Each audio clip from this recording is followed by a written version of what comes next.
Business communication में basic form of communication एक chapter की तरह होता है जिसे हिंदी में संचार का मूल रूप कहा जाता है। हम इसमें कम्युनिकेशन के बारे में पढ़ेंगे। कम्युनिकेशन किस तरीके से किया जाता है, इसके कितने पार्ट्स होते हैं और इसको किस तरीके से अप्लाई किया जाता है, इस चैप्टर में ये समझाया गया है। चलो समझते हैं कम्युनिकेशन के बारे में। कम्युनिकेशन डेफिनेशन, इसमें दो लोग होते हैं जिसने अपने आइडियाज़ और थिंकिंग्स को एक दूसरे को शेयर करते हैं और अपने आइडियाज़ और थिंकिंग को एक दूसरे के सामने रखते हैं और अपने काम को कंप्लीट करते हैं, अपने टारगेट को अचीव करते हैं। मान लेते हैं राम और श्याम एक कंपनी के मालिक हैं। श्याम को एक बिजनेस पार्टनर चाहिए जो अपने इनकम का 40% लगा सके। राम को वह मैसेज करता है, मेल करता है कि आप अपने इनकम का 40% लगा सकते हैं। अगर हमारी कंपनी को प्रॉफिट होगा तो हम आपको 50% देंगे, मतलब वो राम का बेनिफिट होगा। वहाँ से जो जवाब आएगा, राम अगर बोलेगा हाँ कि ना, जो भी आएगा वो फीडबैक कहलाएगा। इसी तरीके से कम्युनिकेशन होता है। चलो समझते हैं कम्युनिकेशन के बारे में। कम्युनिकेशन को दो पार्ट में डिवाइड किया गया, एक आंतरिक संचार और एक बाहरी संचार, इंटरनल कम्युनिकेशन और एक्सटर्नल कम्युनिकेशन।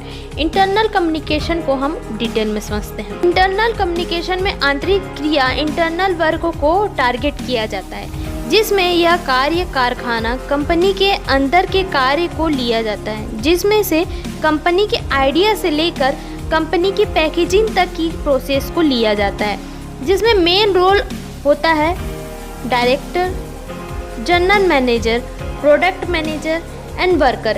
इन चारों के बीच में यह कम्युनिकेशन होता है एंड इसके द्वारा ही यह व्यापार और कंपनी आगे बढ़ता है और अपने आइडिया को और इम्प्रूव करता है और अपने टारगेट को अचीव करता है।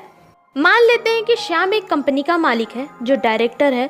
उसने अपना टारगेट अचीव करने के लिए यह आइडिया लगाया कि मुझे 10 लाख का मटेरियल हर वर्ष बनाना है, मतलब हर सालाना बनाना है। तो वह अपने आइडियाज़ को जनरल मैनेजर को बताता है और मीटिंग फिक्स करता है कि आप इसमें क्या कर सकते हैं, इसको किस तरीके से हम इसमें इम्प्रूवमेंट कर सकते हैं। तो जनरल मैनेजर जो कंपनी का मैनेजमेंट को देख रेख करता है, वह अपने जितने भी नीचे एम्प्लॉय होते हैं उसके अंडर में काम करते हैं, उनके साथ मीटिंग फिक्स करता है कि मैंने को डायरेक्टर ने बताया है कि मुझे इतना काम को कंप्लीट करवा के देना है। तो आप बताइए इस मटेरियल को आप जो प्रोडक्ट बनाते हो उसको किस तरीके से अचीव किया जाएगा। तो ये कम्युनिकेशन चलता है जनरल मैनेजर और प्रोडक्ट मैनेजर। जनरल मैनेजर ने प्रोडक्ट मैनेजर से कांटेक्ट किया और मीटिंग फिक्स किया कि हमको इस चीज़ में जो डायरेक्टर ने हमको टारगेट दिया है उसको हम किस तरीके से अचीव कर सकते हैं।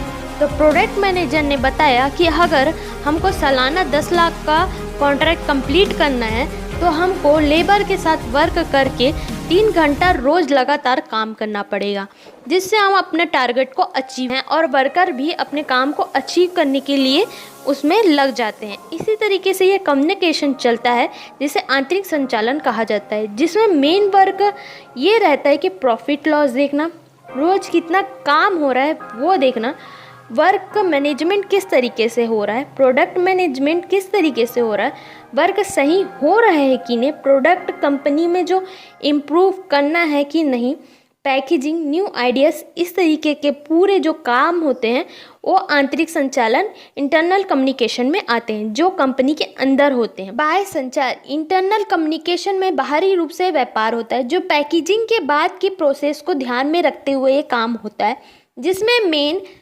कस्टमर, बिजनेस पार्टनर और कॉम्पिटिटर, इनके बीच में यह कंपटीशन चलता है एंड कम्युनिकेशन चलता है। जैसे मान लेते हैं कि राम एक दुकानदार है जो श्याम से अपना प्रोडक्ट खरीदवाता है। पैकेजिंग से वह राम के पास आता है और वह कस्टमर को वह प्रोडक्ट बेचता है।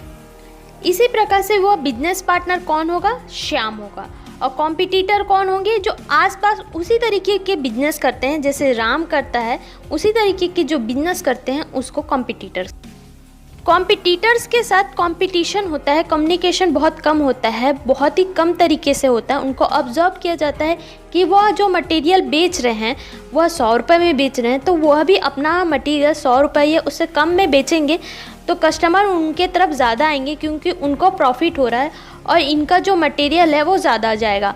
तो इसी तरीके से देखा जाता है कि कंपटीशन कितना है और किस तरीके से मटेरियल का प्राइस रखना है, यह कम्युनिकेशन के द्वारा ही होता है। ये बाहरी संचार इंटरनल कम्युनिकेशन में आता है, जिसमें देखा जाता है कि प्राइस कितना है, सेलिंग प्राइस कितना है, कितना प्रॉफिट हो रहा है, कितना लॉस हो रहा है। इसमें कस्टमर को किस तरीके से सर्टिफाइड किया जाए, कि सर्टिफिकेशन किया जाए कि किस तरीके से वो मटेरियल पसंद करते हैं, उनसे ऑब्जर्व किया जाए कि उनको मटेरियल कौन सा पसंद आ रहा है, तो वह आगे इन्फॉर्मेशन दे और उसी तरीके के मटेरियल वो पहुंचाए जो कस्टमर को पसंद है। समथिंग उनको कुछ न्यू आइडियाज़ मिलते हैं जिनसे वो अपने कंपनी का और इम्प्रूवमेंट करते हैं। इसी तरीके से यह इंटरनल कम्युनिकेशन कंप्लीट होता है और इसमें बाहरी रूप से जो कार्य होते हैं उसको देखा जाता है कि उनमें कितना प्रॉफिट हो रहा है, कितना लॉस हो रहा है, कंपटीशन कितने ज़्यादा है, ग्राहकों को वह संतुष्ट कर पा रहे हैं कि नहीं, सर्टिफाइड कर पा रहे हैं कि नहीं, बीमा का जो लेन देन होता है उसको देखा जाता है, सरकारी कर्मचारियों से जो क्या बोलते हैं प्रॉफिट लॉस का जो टैक्स निकलता है वो कितना पे करना पड़ेगा, ये सब बाहरी संचार के रूप में आता है।